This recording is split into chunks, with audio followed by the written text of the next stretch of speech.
జీ5 app download చేసుకుని పూర్తి ఎపిసోడ్లని ఉచితంగా చూడండి.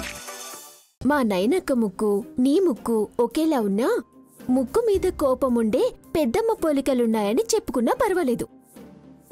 తన బుద్ధులు నీకు అబ్బితే మాత్రం అస్సలు బాగోదు. ఇక్కడ పడుకో.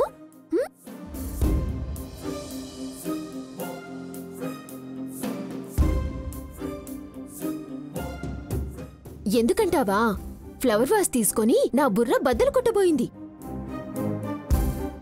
నా ప్రాణం తీసి దొంగ ఏడుపులేడుస్తూ మా చెల్లి చనిపోయిందని, తన బిడ్డ గానవిని ఇకపైన నేనే పెంచి పెద్ద చేస్తానని కన్నీరు కార్చి జనాల్ని నమ్మించేస్తుంది. కొట్టి చంపిందని మీ పెద్దమ్మ మీద ఎవరు కేసు పెడతారు? మీ హాసిని పెద్దమ్మ కూడా నాయనక్కకి ఫేవరే.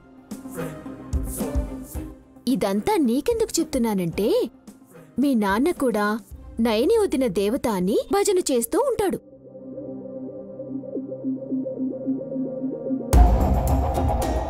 నేను చచ్చిపోయాననుకో నన్ను దెయ్యమని,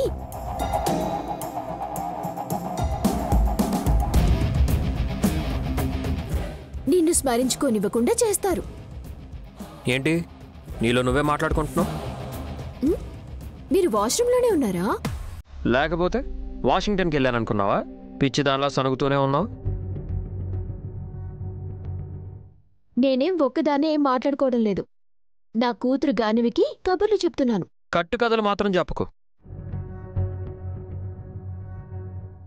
కావాలంటే నేను చందమామ కథలు చెప్తాను.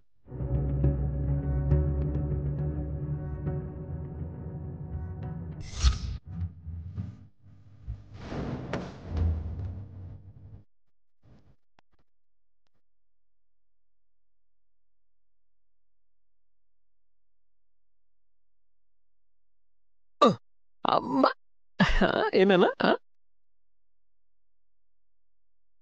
ఏమైందండి?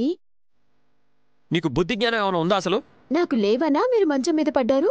ఏయ్, చిన్నపిల్లని ల్యాప్టాప్ దగ్గర ఎవరైనా పడుకోబెడతారా? దాన్నేమైనా తిన్నదా దరిచేసిందా? లేదు కదా.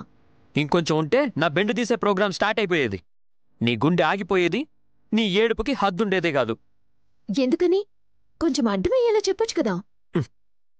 ముందు పాపం తీసుకో.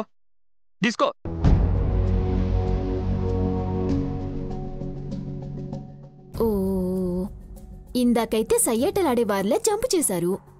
ఇంతలోనే కోపడతారేంటి? పాపకి పాలు తాగించావా? లేదు. వెళ్ళు, తాగించి అలా కాసేపు తిప్పుకొని రాపో. గానవిని మీరు చూసుకుంటే నేనీలోపు పూజ చేసుకుందాం అనుకున్నాను. అభిషేకమైనా చేసుకో, ముందెళ్ళు. ఇదిగో.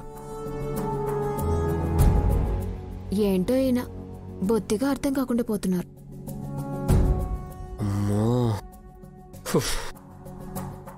ఏమ్మా గానవి, ఈ బాబాయ్ మీ నాన్న కాదని, నీ పిన్నిని బతికించుకోవడానికి స్వార్థంతో మోసం చేశాడని అందరికీ నువ్వే నిరూపించాలనుకున్నావా? అమ్మో, ఇకపైన చాలా జాగ్రత్తగా ఉండాలి. ఇప్పటివరకు ఈ ఫుటేజ్ని నేనే చూడలేదు. ఇంకెవరైనా చూస్తే ఏమైనా ఉందా? జీ5 యాప్ డౌన్లోడ్ చేసి అన్ని ఎపిసోడ్స్ పూర్తి ఉచితంగా చూడండి.